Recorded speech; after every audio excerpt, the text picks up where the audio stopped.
아는 대로 모세를 통해서 출애굽을 하고 광야 40년을 왔습니다. 그리고 그 축복의 땅 여리고 성을 바라보면서 이제 모세가 죽습니다. 그리고 그 모세의 사명을 여호수아가 감당하게 하는 거죠. 자, 여호수아가 여호수아 이제 1장부터 시작하는 것입니다. 여호수아가 그 사명을 받고 난 뒤에 첫 번째 제일 먼저 2명의 정탐꾼을 이제 가나안 땅에 탐지하러 보냅니다. 그런데 그 가나안 땅에서 탐지하러 보냈는데 그 땅에서 누구를 만나냐면 우리가 잘 아는 기생 라합을 만납니다. 아무래도 전략적으로 이렇게 숙소도 필요하고 잠도 자야 되고 밥도 먹어야 되고 아무래도 또 그런 데는 정보 수집도 용이하고 그래서 그랬을 거라고 생각합니다. 그런데 이 여리고 기생이었던 이 여자가 지금 자기 적진에서 온 이스라엘 정탐꾼들을 숨겨주고 피신을 시킵니다. 왕이 이 정보를 알고 요구합니다. 여기 스파이 하나 들어왔는데 그거 잡아내라. 그러니까 저 모릅니다. 아까 지금 떠났습니다. 아마 지금 빨리 쫓아가면 혹시 잡을 수 있을지 모르겠습니다. 이렇게 유인하고 실상은 그를 피신시켜주게 되는 내용입니다.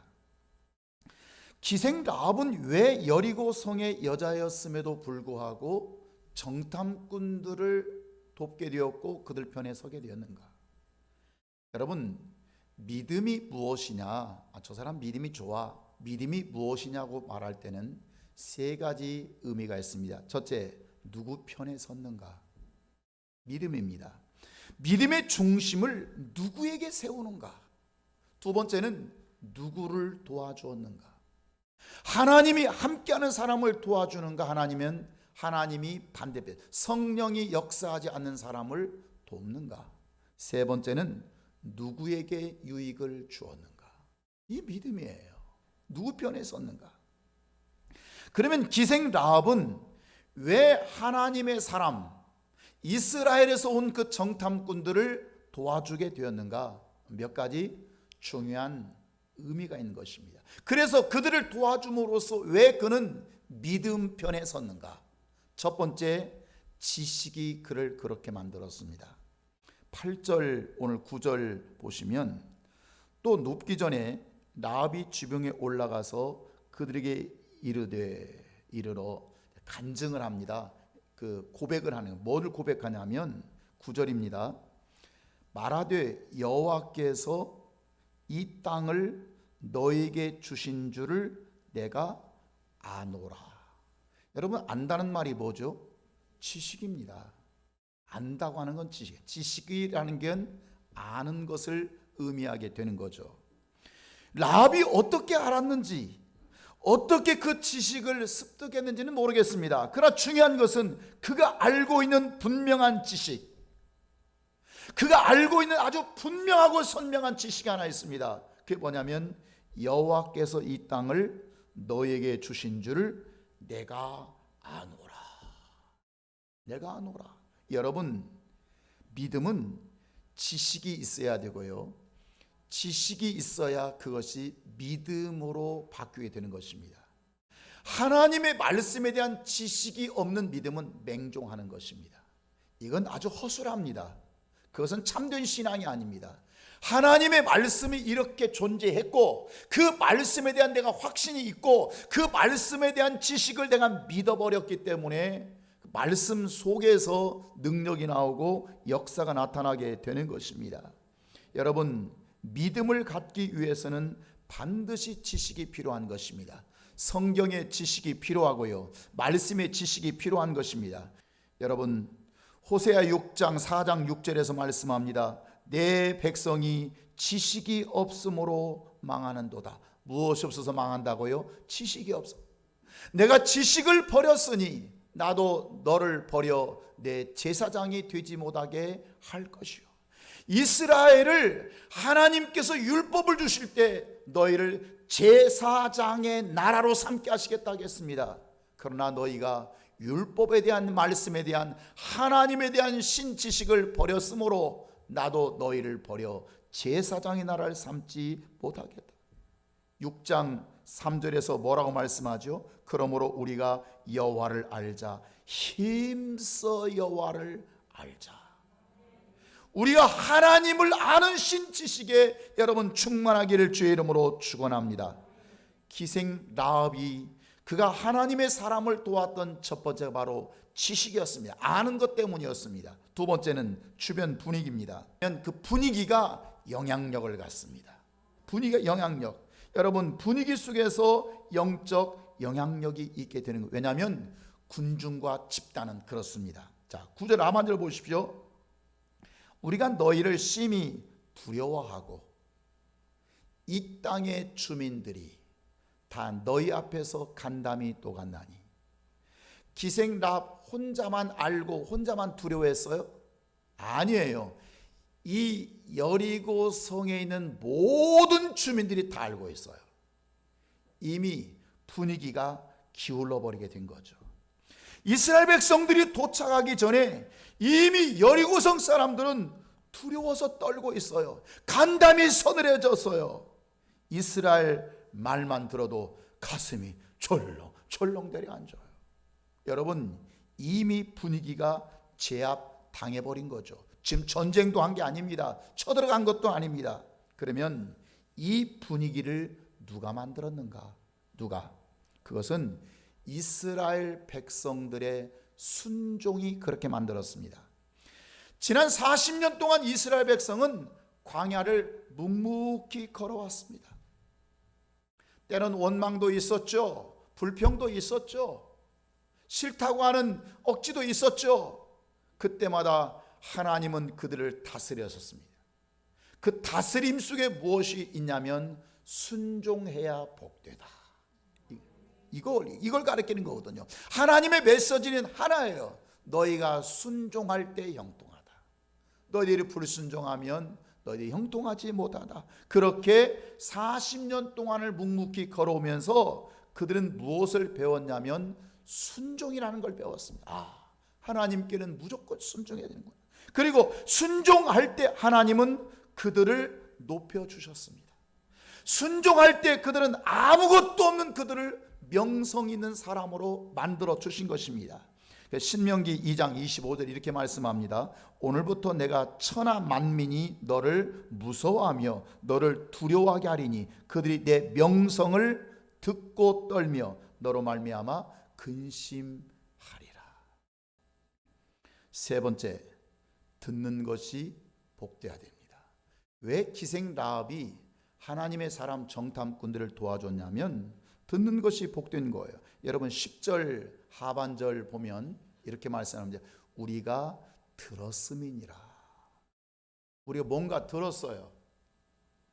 뭘 들었냐면 지금 두 가지를 들었거든요. 첫 번째, 이는 너희가 애굽에서 나올 때에 여호와께서 너희 앞에서 홍해 물을 마르게 하신 일.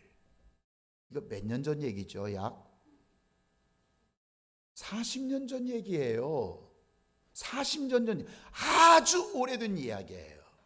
그 다음에 두 번째는 너희가 요단 저쪽에 있는, 지금 여리고는 요단 이쪽이고요, 요단 이제 반대편 쪽은 저쪽이라고 표현한 거죠.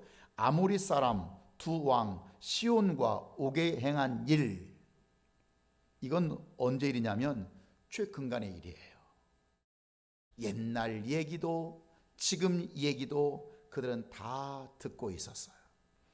여러분, 소문이 중요합니다. 그것이 비록 오래전 지난 얘기든지 아니면 최근간의 얘기든지 하나님의 스토리는 반드시 능력이 되고 은혜가 될 줄 믿습니다. 믿습니까? 잊혀지는 것이 아니에요. 잊혀지는 것이. 로마서 10장 17절에서 그러므로 믿음은 무엇에서 나며 들음에서 나. 듣는 것이 복되어야 되는 것. 마태복음 13장에서 말씀합니다. 너희 눈은 봄으로 너희 귀는 들음으로 복되도다. 할렐루야. 듣는 귀가 복되기를 주의 이름으로 축원합니다. 고린도서 3장 6절에서 말씀하죠. 나는 심었고 아볼로는 물을 주었을 때 오직 하나님께서 자라나게 하시니라. 아멘입니까? 말씀을 잘 듣기만 하면, 들어놓기만 하면 주의 성령은 우리 마음 가운데서 그 말씀이 깨닫게도 해주시기도 하고, 생각나게도 하시기도 하고, 나의 필요를 인지하게 하시기도 하고, 그래서 주님 앞에 나가게 되는 것입니다. 네 번째, 왜 기생 라합은 여리고성 사람임에도 불구하고 이스라엘의 정탐꾼을 도와줬냐면 성령의 역사하심을 그가 경험하게 되는 것입니다. 자, 11절 보면 좀 여러분 키워드를 세 가지로 보십시오. 우리가 듣자. 지금 이스라엘 백성이 온다는 말을 들었어요. 홍해를 가르친 일을 들었어요. 시온 왕 옥을 싸워 이긴 걸 들었어요. 듣자 그들이 곧 마음이 녹아버렸어요. 마음이 무너진 거예요. 그리고 너희로 말미암아, 이스라엘 너희 백성들로 말미암아 사람들이 어떻게 됐어요? 정신을 잃었나니. 누가 이렇게 하시는 거죠? 여러분, 하나님께서 이스라엘 백성을 가라 말씀하십니다. 가라. 내가 책임지겠다. 내가 주겠다. 이스라엘 백성들은 그 말씀을 들었을 때 이해를 못했을 것입니다. 아니, 군사력, 힘, 전쟁, 싸울 수 있는 무기, 뭐 이런 인간의 조건들을 생각했을지 몰라요. 그러나 하나님은 이미 내가 그들의 마음을 녹여버리면 돼. 그들의 마음을 움직여버리면 돼. 그들의 정신을 잃어버리게 하면 돼. 이스라엘 백성들은 그냥 들어가는 거예요. 이것이 하나님의 백성들의 모습입니다. 내 힘으로, 내 능력으로 무엇인가를 할 수 있다고 생각하지 마십시오. 하나님이 도와주신다. 하나님이 나와 함께 하시면 된다라고 믿으십시오. 믿습니까? 우리가 예수 믿으면 뭔가 된다고 말할 때 자꾸 그러면 돈이 있나, 스펙이 있나, 백이 있나, 뭐가 있나, 자꾸 인간 세상적인 걸 찾아보려고 합니다. 아니요, 믿으십시오. 하나님은 나로 하여금 되게 만드신다. 내가 접근하고 내가 도전하려고 하는 그 상황을 하나님이 바꿔주시면 되는 것입니다. 그들을 마음을 녹여버리시면 되는 것입니다. 정신을 잃어버리게 하시면 되는 것입니다. 믿습니까? 어떻게 이럴 수가 있는가? 어떻게 이것이 가능했는가? 그것은 바로 성령의 역사하심인 것입니다. 자, 11절 하반절 다음 보겠습니다. 너희 하나님 여호와는 위로는 하늘에서도 아래로는 땅에서도 하나님이시니라. 이게 무슨 말씀이냐면 하나님은 위에 계시나 땅에 계시나 전능자란 뜻입니다. 믿습니까? 사람을 움직이는 것은 하나님의 능력입니다. 내 인생을 움직여 주실 수 있는 분은 하나님의 능력입니다. 사람은 할 수 없는 일이 너무너무 많습니다. 때론 한계에 부딪히는 일이 너무 많습니다. 그러나 하나님은 그 일을 하실 수가 있습니다. 믿습니까? 이것을 믿는 것을 믿음이라 말하는 것입니다. 하나님의 말씀, 이 신비의 말씀, 하나님의 능력의 말씀을 이성으로 바꿔버렸습니다. 인문학으로 바꿔버립니다. 사유학적으로 접근해버립니다. 과학적으로 접근해버립니다. 철학적으로 접근해버립니다. 교회를 목회하는 것이 아니고 경영학적으로 접근해버립니다. 그러면 교회는 다 병듭니다. 이것이 오늘날 교회의 문제인 것입니다. 여러분, 기독교는 신비의 하나님이 역사하시는 그 현장을 믿는 자에게 주의 역사가 나타날 줄 믿습니다. 기독교를 21세기 과학의 학문으로 이해하고 그것을 재해석하려고 하는 것을 우리는 자유주의다, 진보주의다 이렇게 말하게 되는 거예요. 성령의 역사를 부정하는 모든 신학과 교회는 진정한 기독교가 아닙니다. 하나님의 일하심, 성령의 일하심, 성령의 역사를 부정하는 신학, 부정하는 교회는 결코 기독교가 될 수가 없는 것입니다. 그것은 종교라고 말하게 되는 것입니다. 사람은 할 수 없지만 하나님은 하실 수 있습니다. 사람은 할 수 없지만 하나님의 사랑이 접근하는 곳에 하나님의 역사가 나타난 줄 믿습니다. 하나님의 능력이 그 속에서 나타나는 것입니다. 여러분, 기생 라합, 그의 인생은 웃음을 팔던 초라한 인생이었습니다. 남에게 당당할 수도 없고 떳떳할 수 없었던 별 볼 일 없는 인생이었습니다. 그러나 그가 하나님의 도우심으로 인생의 운명을 바꾸게 되는 것입니다. 만약에 여러분에게 내가 좀 잘할 수 있는 거, 내가 다른 사람에게 당당할 수 있는 거 내어놓으라고 하면 독보적으로 내놓을 만한 것이 무엇이 있습니까? 우리는 수없이 많은 컴플렉스와 약점, 또 젊을 때는 잘 살았는데 그러다 보니까 어느 날 나이가 들어버렸습니다. 나이라고 하는 한계 앞에서 이겨먹을 재간이 있나요? 그냥 늙어버린 노인에 불과한 거예요. 나이 먹은 게 불과한 거예요. 힘도 떨어져 자식들 위해서 열심히 살다 보니 그렇게 변변하게 내가 좀 마음껏 누릴 수 있는 경제력도 없습니다. 기생 라합이 환경만 달랐을 뿐이지 그렇게 사는 것입니다.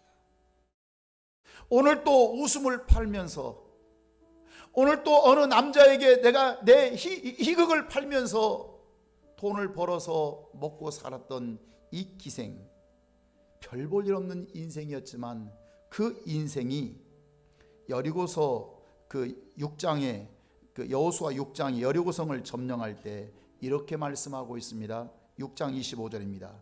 여호수아가 기생 라합과 그 아버지의 가족과 그에게 속한 모든 것을 살렸으므로 그가 오늘까지 이스라엘 중에 거주하였으니 이는 여호수아가 여리고를 점령하려고 보낸 누구를 숨겼기 때문이라고요?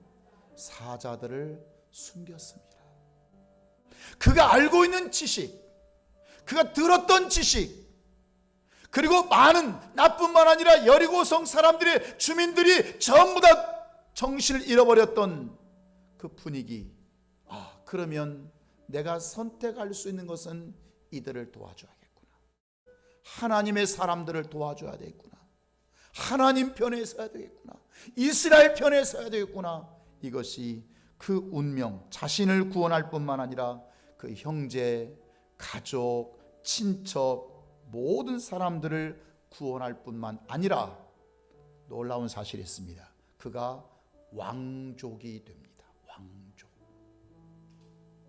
여러분, 왕족의 조건이 돼요? 그는 전반부의 인생은 기생이었지만 후반부의 인생은 귀족으로 삽니다. 전반부의 인생은 별 볼 일 없는 웃음을 팔고 살았지만 후반부의 인생, 그가 그리스도 편에 서고 하나님 편에 서서 하나님의 사람을 도왔을 때 후반부의 인생은 왕족의 조상이 되는 것입니다. 이 은혜가 우리 모두에게 있기를 주의 이름으로 축원합니다.